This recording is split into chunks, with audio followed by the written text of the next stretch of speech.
దీంతో పాటు అసలు గిఫ్ట్ డీడ్లో ముఖ్యంగా చూడాల్సినటువంటి భాగం, ఎవరైతే గిఫ్ట్ ఇస్తున్నటువంటి వ్యక్తి ఉన్నారో ఆ వ్యక్తికి ఆ రకమైనటువంటి ప్రాపర్టీ ఏ రకంగా దాఖలు పడింది అనేది చాలా ఇంపార్టెంట్.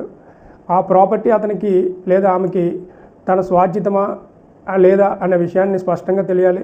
ఒకవేళ యాన్సిస్టర్ ప్రాపర్టీస్ అంటే వారసత్వం నుంచి వచ్చేటటువంటి ప్రాపర్టీని వీళ్ళు గిఫ్ట్ డీడ్గా ఇచ్చేటటువంటి అవకాశాలు లేవు.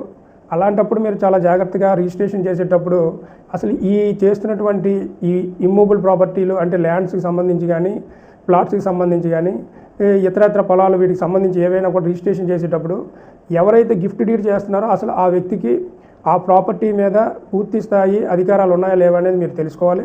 అలా తీసుకోలేని పక్షంలో మీరు ఒకవేళ గిఫ్ట్ డీడ్ ఆ వ్యక్తి చేసినా కూడా అది చెల్లుబాటు కాదు. కాబట్టి ఒకసారి గిఫ్ట్ డీడ్ చేయించుకునేటప్పుడు ఆ ప్రాపర్టీ ఆ వ్యక్తికి ఏ రకంగా దాఖలు పడింది అనే దాన్ని స్పష్టంగా మీరు తెలుసుకోలేని పక్షంలో